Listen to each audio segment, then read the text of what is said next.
The Sun was born inside a kill zone. It escaped with thousands of identical twins. If it hadn't, you would never have existed. The gravity matrix. Today we investigate a discovery that rewrites the origin story of our entire solar system. Of all the findings we have tracked this quarter, this one made us rewrite the entire episode. In March 2026, 2 papers published in Astronomy and Astrophysics changed everything we thought about the Sun. Daisuke Taniguchi at Tokyo Metropolitan University and Takuji Tsujimoto at the National Astronomical Observatory of Japan built something unprecedented. They cataloged 6,594 stars that are near-perfect copies of our Sun. Same temperature, same surface gravity, same chemical composition, a catalog 30 times larger than any before it. All drawn from the European Space Agency's Gaia satellite, which has mapped the positions of 2 billion stars. When the team plotted the ages of these solar twins, the pattern that emerged was deeply strange. 2 peaks, one narrow spike at 2 billion years, and a broad, unmistakable bulge between 4 and 6 billion. The narrow spike made sense. Those stars formed locally, right here in the Sun's current neighborhood. But the broad peak between 4 and 6 billion years could not have formed here. Those stars came from somewhere else. And the Sun, at 4.6 billion years old, sits right in the middle of that migrated population. What Taniguchi and Tsujimoto had found was evidence of a mass stellar migration from deep inside the Milky Way. Our star did not form where it orbits today. It was born over 10,000 light-years closer to the galactic center. And the galactic center is no place for anything that wants to survive. Within the inner 8,000 light-years, stellar density is so extreme that supernovae detonate every 50 years. Each detonation bathes surrounding planets in enough radiation to strip their atmospheres and sterilize their surfaces. Planets in the galactic bulge can expect between 40 and 110 extinction-level events every billion years. This is not a hostile environment. It is a permanent sterilization zone. Yet the Sun spent its first several hundred million years right there, inside the most dangerous region of our galaxy. Alice Quillen at the University of Rochester, who reviewed the findings, noted the central puzzle. Only about 1% of stars born at the Sun's presumed original location could have reached this far out. And yet thousands made the journey, which means something extraordinary must have happened to make that migration possible. Before we can understand what broke the barrier open, we need to understand what built it in the first place. At the heart of the Milky Way sits a structure that most people have never heard of, the galactic bar. It is a vast, elongated concentration of billions of stars rotating together at the center of our galaxy. And as it rotates, it creates a gravitational phenomenon that physicists call the corotation barrier. Think of the corotation barrier as a gravitational wall. Stars inside it orbit at the bar's rotation speed. Any star trying to drift outward hits this resonance zone and gets pushed back, trapped by angular momentum conservation. It is a prison made of gravity and orbital mechanics, and the Sun was locked inside it. But here is where the data from Taniguchi and Tsujimoto becomes genuinely remarkable. The ages of those migrated solar twins do not just tell us when the stars escaped, they reveal when the bar itself was born. The broad peak between 4 and 6 billion years maps precisely onto the window when the galactic bar was still forming. And a bar that is still forming does not yet have a complete corotation barrier. The wall had gaps. The growing bar did not just fail to trap stars. Its chaotic gravitational influence actively pushed them outward. This is the mechanism. The very structure that would later imprison stars was the engine of their liberation. But the forming bar was not the only force at work. The Milky Way's spiral arms added a second migration channel. Spiral density waves can shift a star's orbit by thousands of light years over a single galactic rotation. And then there is the third force, the one that may have been the final trigger for the sun's escape. 5.7 billion years ago, a smaller galaxy called Sagittarius slammed directly through the disk of the Milky Way. The collision sent shockwaves rippling through stellar orbits across the entire galaxy. It was not subtle. Sagittarius did not hit once and vanish. It fell through 3 separate times at 5.7, 2, and 1 billion years ago. Each collision triggered a peak in star formation across the Milky Way. The evidence is written in the ages of stars throughout our galaxy. The first collision at 5.7 billion years is particularly significant. That predates the sun's formation by over 1 billion years. The disruption it caused was still reshaping the inner galaxy when the sun was born into that chaos. Rosemary Wise at Johns Hopkins University offered a critical perspective on the competing mechanisms. The forming bar, the spiral arms, and the Sagittarius collision were likely not competing forces. They were collaborating. 3 independent mechanisms, all active during the same billion-year window, all pushing stars in the same direction, outward. The data from Gaia is clear on this point. It was not a gentle drift. It was a wave. Our sun rode that wave for billions of years, gradually spiraling outward to its current orbit at 26,000 light-years from the center. It carried its protoplanetary disk with it, the raw material that would become Mercury, Venus, Earth, Mars, and everything else. Had the sun remained near the galactic center, that disk would have been blasted apart before any planet could fully form. The ultraviolet radiation alone from the surrounding stellar density would have photoevaporated the gas needed for giant planet formation. No Jupiter to sweep away asteroids, no Saturn to stabilize orbits, no protective giants, just a naked rocky world under constant bombardment. The migration did not just move the sun. It rescued the conditions that would eventually allow chemistry to become biology. This is what the data is telling us. The sun's current location is not its birthplace. It is its refuge. But the full implications of this discovery go far beyond our solar system. They rewrite how we define habitability itself.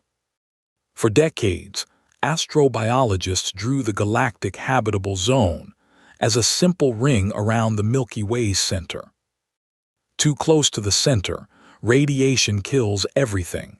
Too far out, not enough heavy elements to build rocky planets. The Goldilocks ring, a fixed band where conditions are just right, that model is now obsolete. What Taniguchi's solar twin catalog reveals is that where a star is today tells you almost nothing about where it grew up. A star in the habitable zone right now may have spent its first billion years in the sterilization zone. Its planets may carry the scars of that violent youth, or it may have arrived in the quiet zone too late for complex life to develop. The new concept replacing the habitable zone is called galactic habitable orbits, not a ring, a trajectory. Habitability is not about where you are. It is about the entire journey your star took to get there. How long it spent near dangerous radiation sources, when it crossed spiral arms, whether it survived galactic collisions. The Sun's trajectory was, in our assessment, one of the luckiest migration paths any star in this galaxy has taken. It escaped the galactic center during the narrow window when the bar was forming. It avoided the worst of the Sagittarius disruption. It settled into a quiet orbit between spiral arms, in a region astronomers call the local bubble. A cosmic backwater, low stellar density, minimal supernova risk, the perfect nursery for a planet developing life. But here is the detail that makes this research genuinely unsettling in its implications. Those 6,500 solar twins are not evenly distributed. They cluster. They form streams. The Sun is not a lone refugee. It is part of a mass migration event that swept thousands of nearly identical stars outward together. Which means somewhere in our galactic neighborhood, there are stars that were born in the same molecular cloud as our Sun. Stars that share the Sun's exact chemical fingerprint, forged from the same primordial material at the same cosmic moment. They scattered during the migration. Some drifted thousands of light years from us, others may be surprisingly close. And some of those stellar siblings may have rocky planets in their own habitable zones. Planets built from the same elemental recipe as Earth, orbiting stars with the same luminosity and lifespan. If the same migration that delivered the Sun to safety also delivered its siblings, the search for life narrows dramatically. We do not need to search the entire galaxy. We need to search the Sun's migration stream. The Japanese Jasmine satellite mission, currently in development, was designed precisely for this kind of investigation. Jasmine will conduct infrared astrometry of stars in the galactic center region, mapping their positions and velocities with precision we have never had. Its explicit mission goal asks the question this research demands: where did we come from, and are we alone? Here at the Gravity Matrix, we track every major dataset release and mission update, and this Jasmine connection caught our attention. The same researchers who discovered the solar twin migration are directly involved in defining Jasmine's science targets. Tsujimoto at NAOJ helped design the mission's astrometric strategy for the galactic bar region. When Jasmine launches, it will not just confirm where the Sun came from. It will map the escape routes of every migrated star in the inner galaxy. And that network will tell us something profound about the prevalence of life in the Milky Way. If stellar migration is common, then the galactic habitable zone is not a ring. It is a web of trajectories. And if the Sun's siblings carried their planetary disks intact through the migration, life may have had thousands of parallel starts. Thousands of Earths, born from the same molecular cloud, surviving the same escape, developing in the same galactic quiet zone. We cannot confirm that yet. The error bars are large enough that random chance remains a viable explanation for the Sun's trajectory. But the pattern Taniguchi found across 6,000 stars is harder to dismiss as coincidence than any single trajectory. 6,594 independent confirmations of a single galactic event, That is a signal, not noise. Here is what to watch for next. If Jasmine confirms the bar formation timeline independently, the migration model becomes near certain. If it does not match, something else drove the migration, and that alternative would be even more extraordinary. Either way, the Sun's origin story has been permanently rewritten by two researchers and a catalog of twins. Think about what this means for every sunrise you have ever witnessed. That light traveled 93 million miles to reach your eyes, but its source traveled 10,000 light-years to reach this orbit.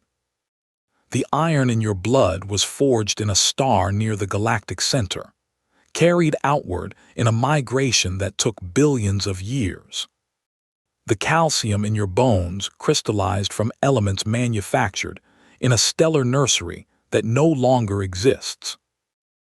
You are assembled from the debris of the galactic center, rearranged by 4.5 billion years of chemistry and migration.